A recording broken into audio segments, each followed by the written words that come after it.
Welcome, nature detectives. I'm Conrad Baker. I'm an outdoor educator with the New York State Office of Parks, Recreation, and Historic Preservation at Letchworth State Park, and today I have a nature mystery for you. Anytime that you're out and about, enjoying the trees, as I am today, you'll notice a lot of different things about those trees. Some trees have wide leaves, and some trees have narrow leaves. Some trees have smooth bark, and some trees have rough bark, or even bark that's peeling or flecking off in places and looks like the tree is sick, even though it's not. Sometimes, when you take a really good look at trees, you'll see some truly bizarre things. Let me show you something over here.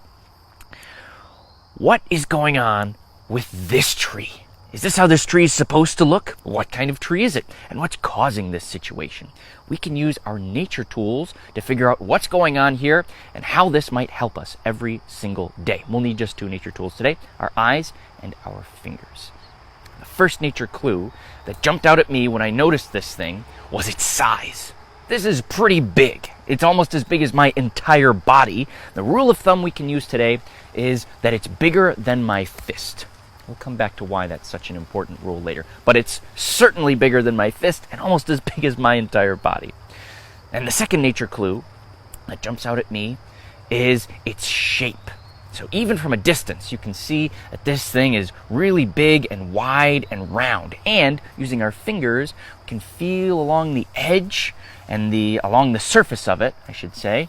And I don't feel any thorns or branches or leaves or any other parts of the tree growing on this. It seems to be mostly made of bark, at least from the outside, and it's generally smooth and bubbly. It's like has like big mountains coming out of it. Reminds me of a mountain range or bubble wrap. Also reminds me of bubble wrap, although I probably have a harder time popping this.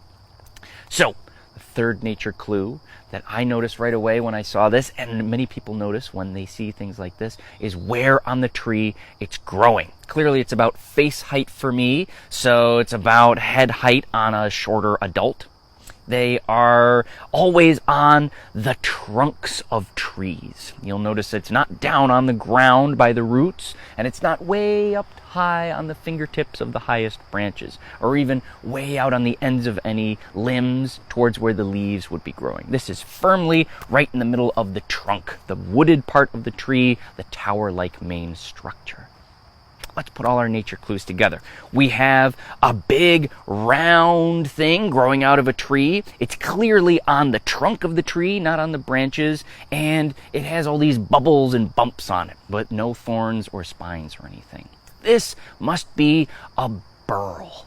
A burl is kind of like a big scab or an infected injury on a tree. Sometimes a burl is made in response to an infection or something that's wrong with the tree, maybe on this spot, but maybe even down in its roots. Sometimes there's some kind of a fungus or an insect that is eating the tree, and the tree will grow this kind of a sore. It's kind of like a blister or a sore on your skin in response to some kind of problem. It's exactly what this is like for the tree.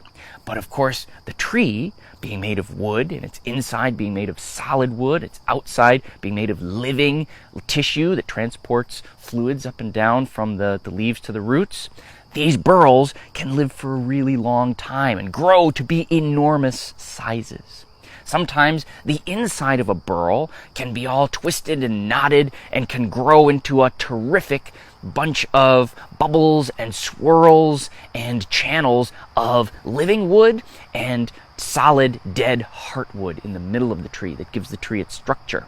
Now, someone who's really handy and good with tools and has the proper permits and permissions can find a burl like this and cut it away from the tree and make some incredible artwork with it. We're talking about bowls, jewelry boxes, even little cups and small items. You could whittle this way down, use one of these bubbles as one of those. They have made some incredible, unique artworks from burls because every single burl in the world is different. For example, this one seems to be taller than it is wide and has all these individual bubbles and knots on it. Another burl that's on the same kind of tree would look completely different. Maybe it would be wider, or maybe it would have a smoother surface instead of having these bubbles. Or maybe the bubbles would be more on the inside rather than on the outside, so we couldn't even see them. Burls can create some really wonderful artworks, and human beings have been making those kinds of artworks from burls for a very, very long time. If you really want to put your nature detective skills to the test, try to find some burls in your neighborhood. They'll sometimes grow even on street trees or trees in parks.